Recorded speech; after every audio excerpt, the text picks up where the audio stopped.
L'épître de Paul aux Colossiens, chapitre 2. Je veux en effet que vous sachiez combien est grand le combat que je soutiens pour vous et pour ceux qui sont à Laodicée, et pour tous ceux qui n'ont pas vu mon visage en la chair, afin qu'ils aient le cœur rempli de consolation, qu'ils soient unis dans la charité et enrichis d'une pleine intelligence pour connaître le mystère de Dieu, savoir Christ, mystère dans lequel sont cachés tous les trésors de la sagesse et de la science.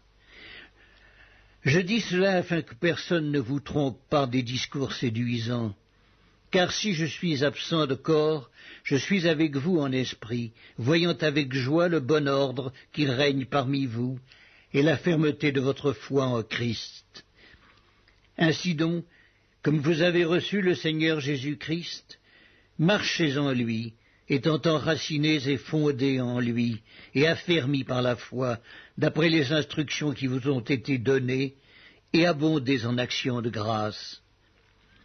Prenez garde que personne ne fasse de vous sa proie par la philosophie et par une vaine tromperie, s'appuyant sur la tradition des hommes, sur les rudiments du monde, et non sur Christ.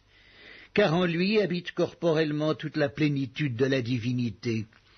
Vous avez tout pleinement en lui, qui est le chef de toute domination et de toute autorité. Et c'est en lui que vous avez été circoncis, d'une circoncision que la main n'a pas faite, mais de la circoncision de Christ, qui consiste dans le dépouillement du corps de la chair. Ayant été ensevelis avec lui par le baptême, vous êtes aussi ressuscités en lui et avec lui, par la foi en la puissance de Dieu, qui l'a ressuscité des morts. Vous qui étiez morts par vos offenses et par l'incirconcision de votre chair, il vous a rendus à la vie avec lui, en nous faisant grâce pour toutes nos offenses. Il a effacé l'acte dont les ordonnances nous condamnaient et qui subsistait contre nous, et il l'a détruit en le clouant à la croix.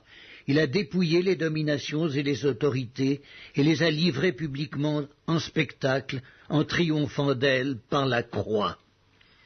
Que personne donc ne vous juge au sujet du manger et du boire, ou au sujet d'une fête, d'une nouvelle lune, ou des sabbats. C'était l'ombre des choses à venir, mais le corps est en Christ.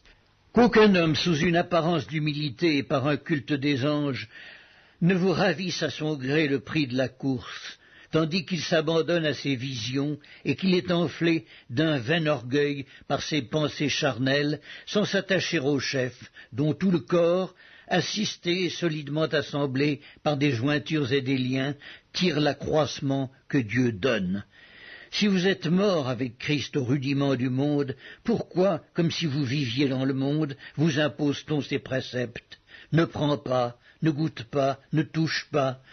Préceptes qui tous deviennent pernicieux par l'abus et qui ne sont fondés que sur les ordonnances et les doctrines des hommes. Ils ont à la vérité une apparence de sagesse, en ce qu'ils indiquent un culte volontaire, de l'humilité et le mépris du corps, mais ils sont sans aucun mérite et contribuent à la satisfaction de la chair.